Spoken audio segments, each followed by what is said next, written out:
Humans are fascinated by gore and violence, but even more so the mysterious and unsolved. Interest in these disturbing and unpleasant subjects is called morbid curiosity, and it has gripped millions of people throughout the ages. I am one of those people. My name is Hallie, and this is the Morbid Curiosity Podcast.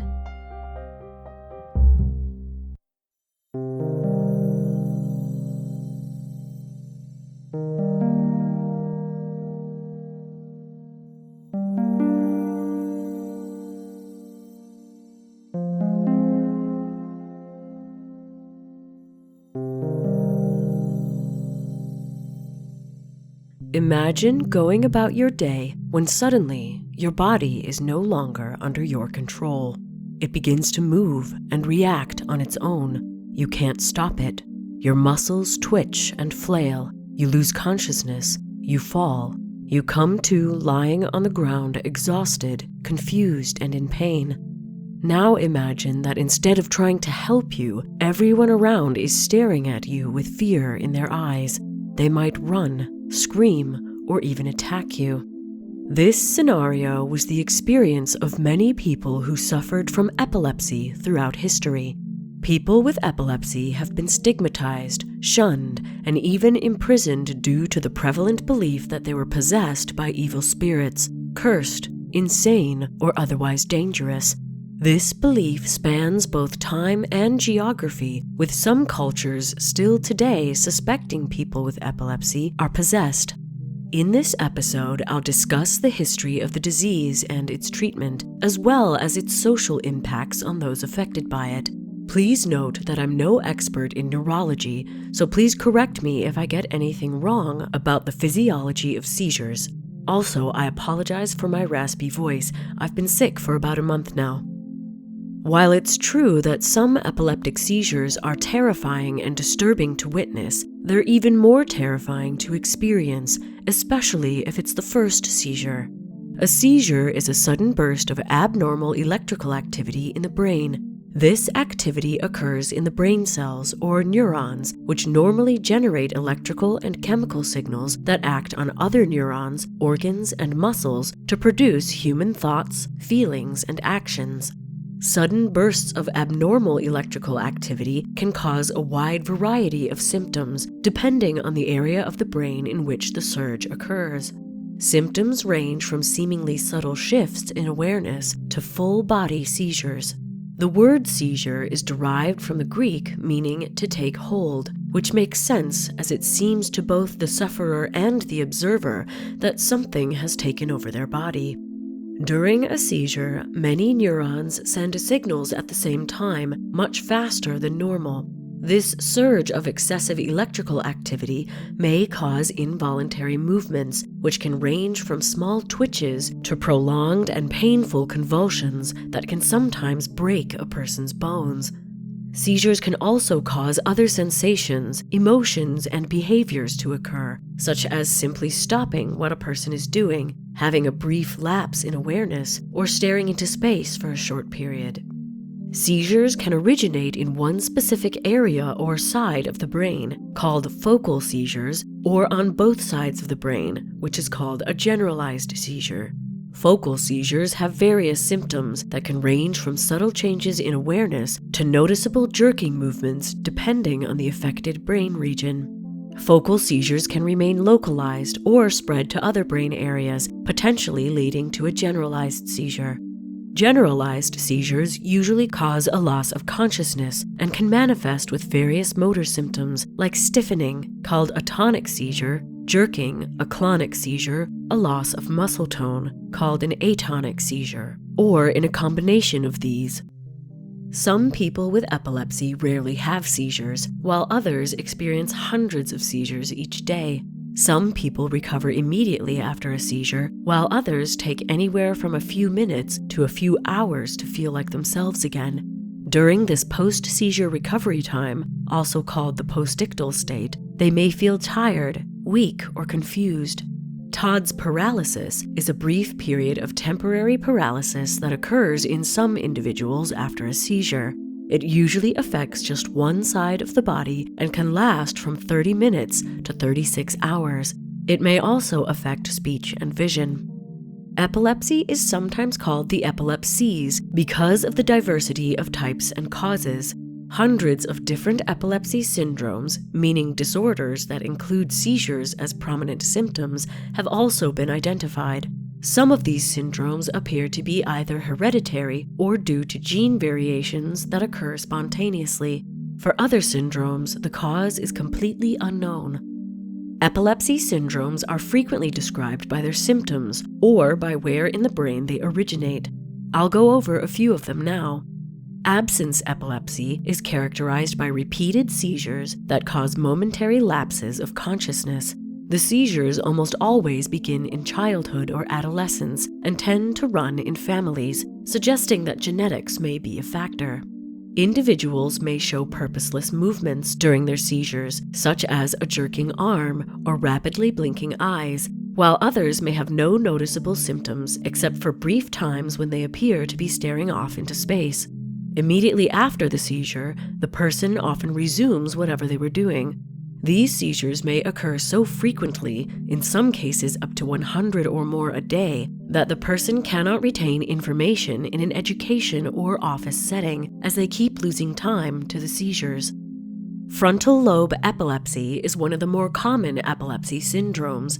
It's characterized by brief focal seizures that may occur in clusters. It often affects the part of the brain that controls movement. Therefore, the seizures can cause unusual, uncontrolled movement, such as twisting, waving the arms or legs, eyes drifting to one side, grimacing, or muscle weakness. They are also often associated with some loss of awareness. Temporal lobe epilepsy, or TLE, is the most common epilepsy syndrome in people who get focal seizures. These seizures are often associated with auras, or consistent warning signs that the seizure is about to occur. Auras include feelings of nausea, déjà vu, strong random emotions, or unusual smells or tastes. The seizure itself is a brief period of impaired consciousness, which may appear as a staring spell, a dreamlike state, or repeated automatisms. TLE often begins in childhood or adolescence. Research has shown that repeated temporal lobe seizures are often associated with shrinkage and scarring or sclerosis of the hippocampus, the brain region that is central to memory and learning, meaning that people with TLE may suffer greatly in these areas as they age. Neocortical epilepsy is characterized by seizures that originate from the cerebral cortex, or outer layer of the brain. The seizures can be either focal or generalized. Symptoms may include unusual sensations, visual hallucinations, emotional changes, muscle contractions, convulsions, and a variety of other symptoms, depending on where in the brain the seizure originates. Epilepsy is usually something you're born with, but it can also develop because of a disruption to normal brain activity, such as an injury, drug use, or other medical conditions.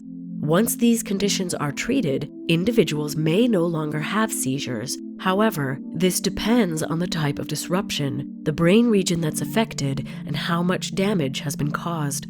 Conditions that can lead to epilepsy include brain tumors, head injuries, alcoholism or alcohol withdrawal, Alzheimer's disease, strokes, heart attacks, and other conditions that deprive the brain of oxygen, or any disease or injury that causes bleeding, inflammation, or swelling in the brain. Epilepsy is often seen in people with other brain disorders as well, such as autism spectrum disorder or intellectual disabilities. For people with epilepsy, seizures can sometimes be triggered by certain stimuli. These stimuli don't cause epilepsy in people who don't have it. They just trigger seizures in those who do.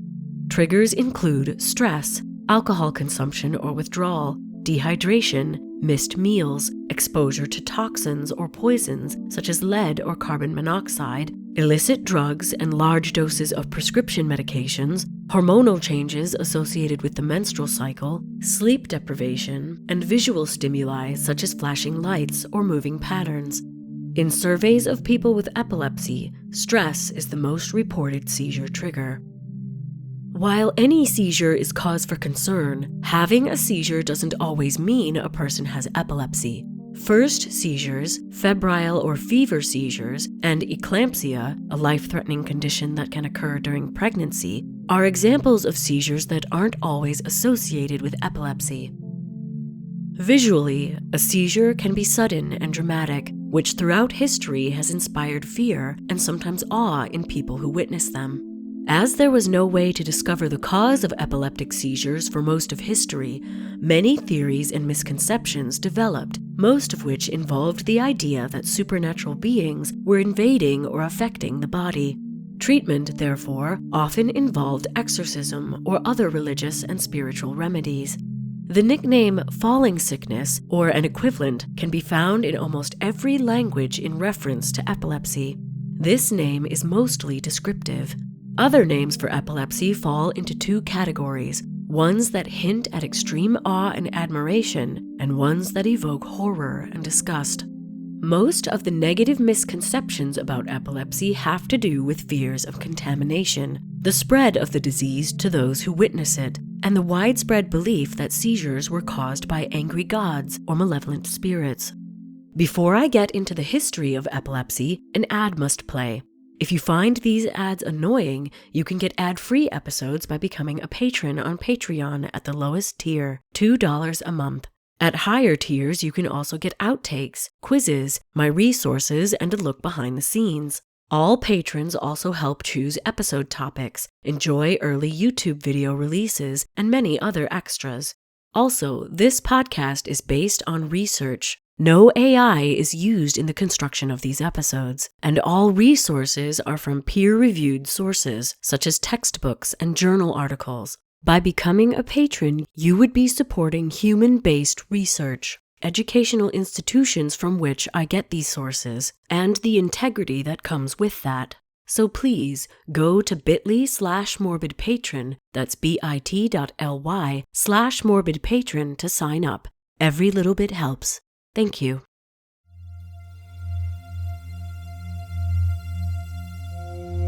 Seizures are quite easy to recognize and therefore have been well recorded throughout history. Because there was no known cause or treatment, physicians of every era attempted to make sense of epilepsy by appealing to both religion and later physiology. Most ancient texts attribute epileptic seizures and paralysis to outside forces and a loss of communication with the world outside the patient's own body, what we would term today as a loss of cognitive activity and sensory stimuli. The first mention of an epileptic seizure comes from 2000 BCE in Mesopotamia. On a clay tablet in the Akkadian language, the author perfectly described a seizure. Quote, his neck turning left, hands and feet are tense, and his eyes wide open, and from his mouth froth is flowing, without him having any consciousness. End quote.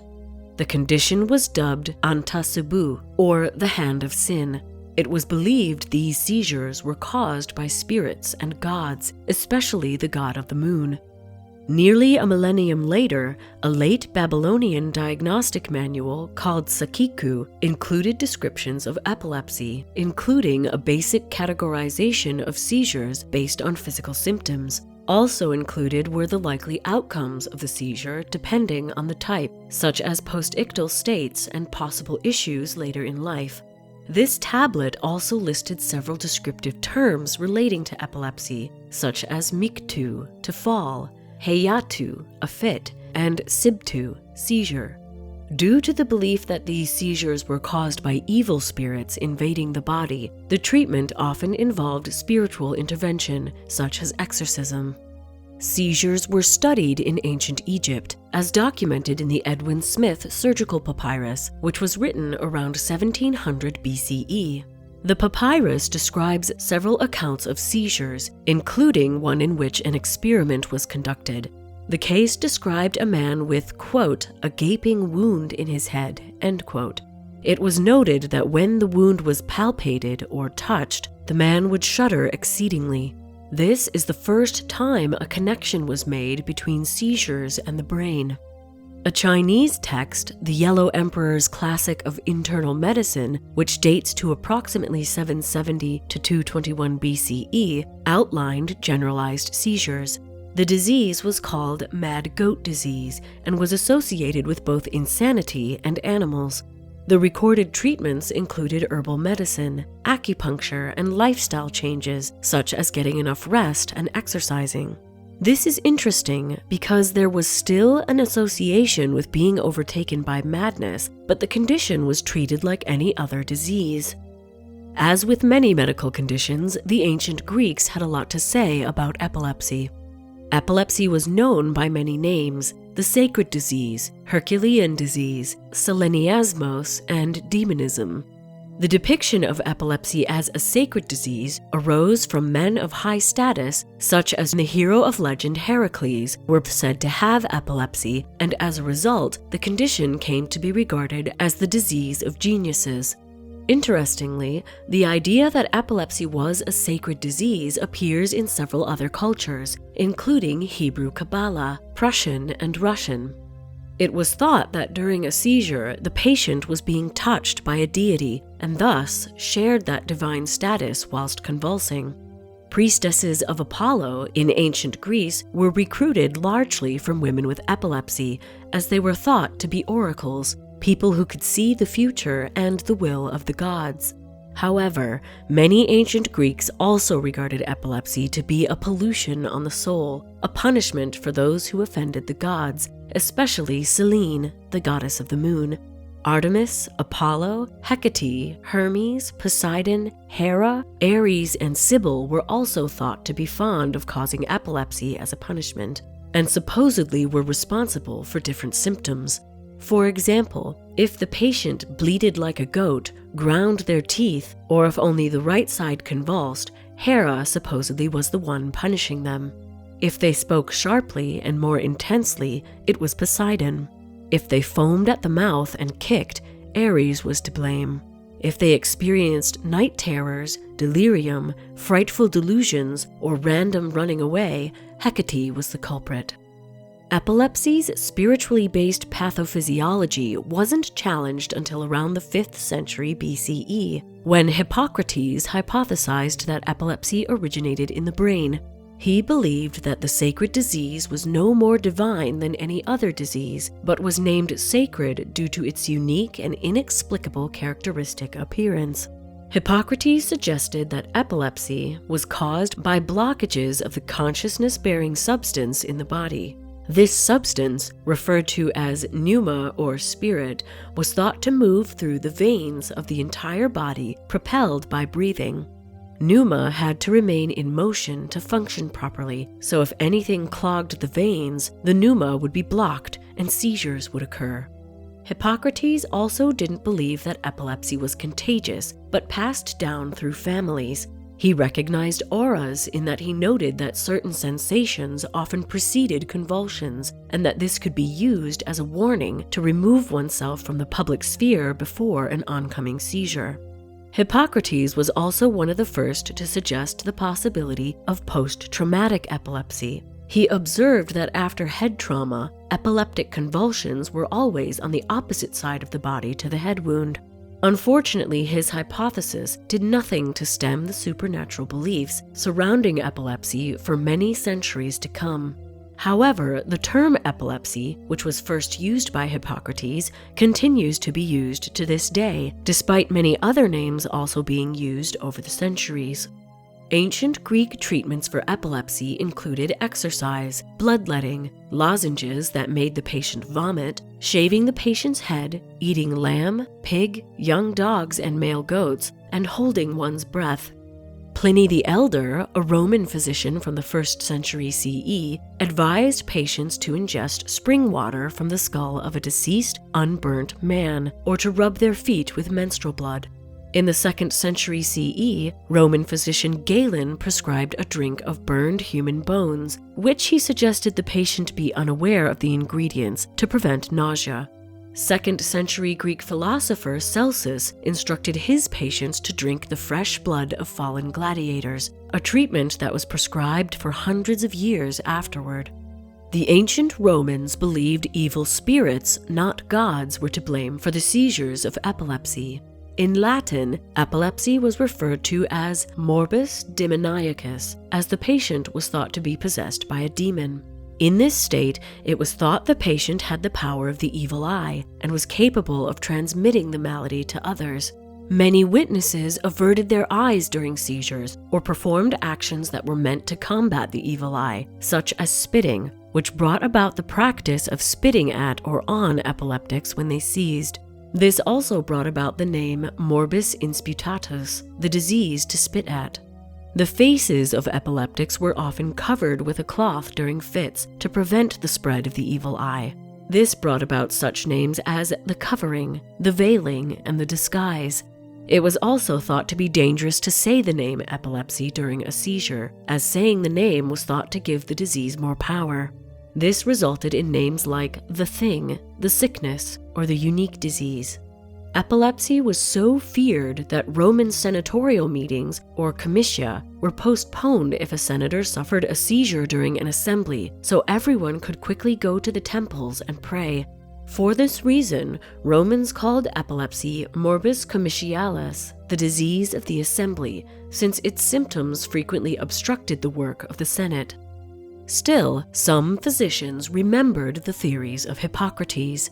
Areteus, who wrote around the end of the 2nd century CE in Rome, noted that certain seizures, what we would call a bilateral tonic-clonic seizure, caused movements similar to that of decapitated animals, suggesting it had something to do with a disconnection between the brain and body. He also distinguished 3 main stages of a seizure: the manifestation, characterized by insensibility and convulsions; the abatement, characterized by discharge of urine, excrement, semen, and frothing at the mouth; and the cessation, characterized by signs of physical and psychic discomfort. He was also one of the first to describe different types of auras, noting luminous circles of diverse color, ear ringing, smelling random odors, tremors, and sensations in the hands or feet. During the Middle Ages, the scientific process and its views on epilepsy were eclipsed by a steep rise in ancient beliefs about demonic possession. Writings on epilepsy in this period refer to it as the falling evil, demon, and lunacy. Lunacy is a direct reference to the moon and the supposed evil spirits who became associated with it. Descriptions of seizures during this time were vague, often confusing epilepsy with other mental disorders. However, there was a beacon of scientific progress in the Middle East during this time. Persian physician Avicenna made many contributions to the field of medicine, including epilepsy. He believed that the specific physical symptoms in seizures depended on where they originated in the body, such as the brain or stomach. He also suggested that changes in temperament, such as sudden melancholy, strong anxiety, or excitement, might cause seizures. In Anglo-Saxon England, epilepsy was known as devil or fiend sickness and was treated with a flower known as lupine. Lupine was also recommended for insanity and diseases that were attributed to elves. Interestingly, lupine is rich in manganese, and recent studies have shown that a lack of manganese has been linked to recurring seizures in both clinical and experimental studies, so it's possible that in some cases, lupine actually helped. While lupine can be found in many sections of Bald's Leech Book, a mid-10th century collection of Anglo-Saxon medicine, there's no mention of lupine in any classical Mediterranean medical sources, so it's likely the treatment was discovered by the Anglo-Saxon physicians. The belief that epilepsy was caused by demon possession was still the going theory in the late 15th century, as were ideas about it being contagious. There was debate during the Renaissance, which went from 1300 to 1600 CE, thanks to new ideas and observations. It was discovered that epilepsy and seizures could manifest as part of other, newly discovered diseases, such as syphilis, scurvy, smallpox, and measles. It was also observed that a seizure may occur without the whole body convulsing or falling down. A person may only display slight movements of the extremities, a short state of confusion, laughter, or a change in expression during a seizure. This was expanded upon during the Enlightenment period in Europe by several individuals, such as Samuel Tissot, a prevalent Swiss physician, who introduced terms such as grand accès and petit accès, meaning large or small seizure, and provided the first detailed descriptions of absent seizures. William Cullen, a Scottish physician, outlined the fact that seizures could occur in parts of the body and did not inherently have to result in the loss of consciousness. The idea that epilepsy was a brain disorder finally began to gain traction in Europe. Despite this, during the late 1800s, epilepsy was still stigmatized. Those diagnosed found it hard to find work, as no employers would hire them, so many wound up in workhouses or imprisoned in asylums. Throughout history, most people with epilepsy relied on others for care, which was a harsh reality for the lower levels of society. Many times, their families were unable to support them, and they were left to fend for themselves, resorting to theft or begging to survive. This led to the early 19th century belief that crime and epilepsy were linked. This is unsurprising due to the close association between jails and insane asylums at the time. Later in the 19th century, residential care in hospitals and asylums became available, which resulted in intense medical research on epileptic patients. This helped physicians establish that indeed the seizures originated in the brain, not from demonic possession, magic, or humors. In 1849, Irish neuroanatomist Dr. Robert Bentley Todd theorized that the brain functions via electrical forces and that electrical discharges may be the cause of seizures. He later confirmed this using animal experimentation with Michael Faraday, the discoverer of magnetic fields. Todd's paralysis, which I described at the beginning of this episode, is named after Dr. Todd, as is the hot toddy, a hot drink composed of whiskey, honey, lemon juice, and cinnamon, which Dr. Todd often prescribed his patients.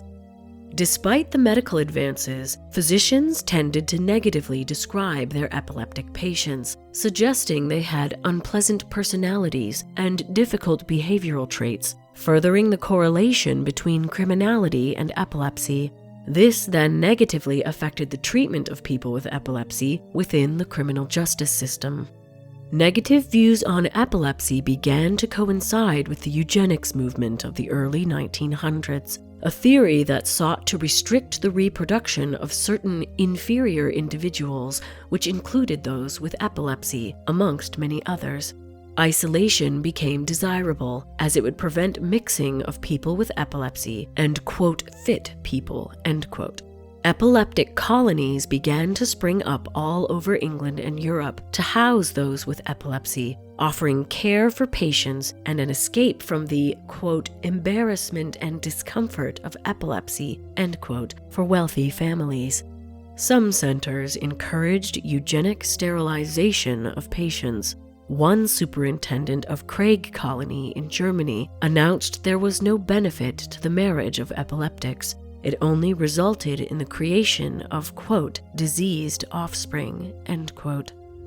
In 1912, Jewish neurologist Alfred Hauptmann discovered the anticonvulsant properties of phenobarbital, one of the most commonly prescribed medications for epilepsy worldwide today. This resulted in the first anti-epileptic drug, or AED, phenytoin, becoming available in 1938. During the mid-20th century, Americans still regarded epilepsy as a medical and social disease. Along with being isolated, individuals with epilepsy faced multiple barriers, such as laws and legislation, preventing them from driving, working, marrying, and becoming parents. As a result, many households concealed their relatives' condition, hoping to maintain or increase social opportunities for themselves. In 1924, German psychiatrist Hans Berger invented the human electroencephalogram, or EEG, which allowed him to confirm that convulsions were the result of abnormal electrical activity in the brain. After his work was confirmed by British electrophysiologists, the importance of his discovery was finally recognized in 1937. However, his association with the Nazi Party eventually caught up with him, and he took his own life in 1941. With the advent of the EEG, the understanding of epilepsy profoundly increased, which was accompanied by more accurate clinical descriptions, a differentiation between focal and generalized seizures, the ability to distinguish different EEG patterns for the three major types of clinical seizures: absence, generalized tonic-clonic, and psychomotor. Furthermore, it was found that epilepsy could be detected without observing a seizure, as the EEG readings of many patients was abnormal between seizures. In 1964, the International League Against Epilepsy, or ILAE, developed a classification system of seizures. Seizure type categories included partial, generalized, unilateral, or predominantly unilateral in children, erratic in newborns, and unclassified. Seizures were also classified according to frequency: isolated, repeated, prolonged, or repetitive. These categories were revised in 1981 and aided in developing a common language of terms. Even with all this research, epilepsy is still met with stigma. Many public facilities, including restaurants, had the right to deny service to people with epilepsy until the 1970s. In the late 20th century, several international societies were formed to promote both the scientific and social knowledge of epilepsy.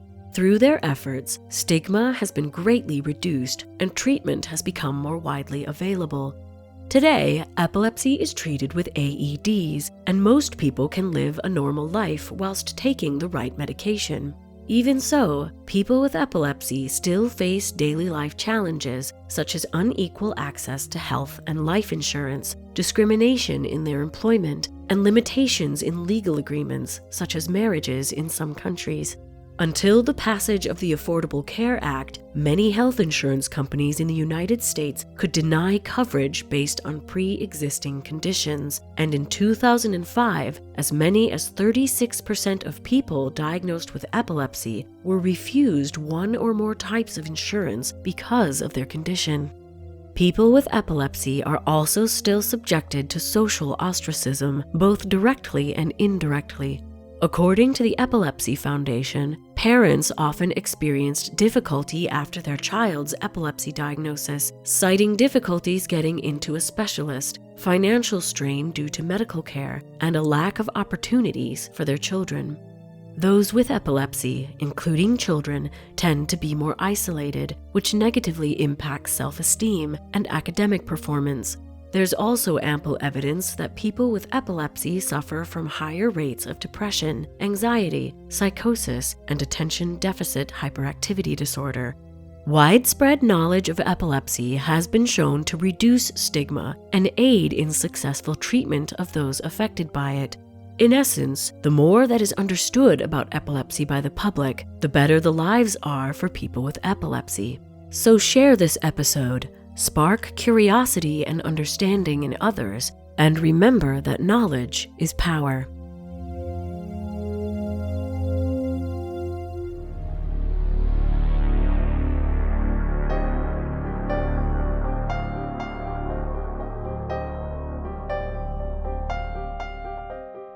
The Morbid Curiosity podcast is produced by H. Lloyd. If you'd like to get in touch or suggest a morbid topic, you can do so on Facebook and Instagram at Morbid Curiosity Podcast or on our website, www.morbidcuriositypodcast.com. If you like the podcast, please share it with your friends and give us a rating on whatever podcast app you use. This helps the MCP reach new listeners and expand this wonderfully creepy community. Thank you to everyone who has already done so. Because of you, the listeners, our creepy community is growing strong. The MCP has joined the Straight Up Strange podcast network, which hosts true crime, paranormal, history, science, folklore, and other enigmatic podcasts. Nothing is off limits when you enter the world of Straight Up Strange. The MCP is also part of the Belfry Podcast Network, a haven for goth culture featuring podcasts, blogs, and videos, all catering to the darker side of life. If you'd like to support the MCP but would rather not become a patron, you can give one-time donations on our website and our Ko-fi page. Also on our website are links to all our social media, a full list of episodes, links to our merch, and our mailing list. We also have an Amazon wish list at bit.ly/morbidwishlist. That's bit.ly/morbidwishlist. Any purchases from this list are greatly appreciated. We are eternally grateful for your support. My name is Hallie, and until next time, thanks for listening.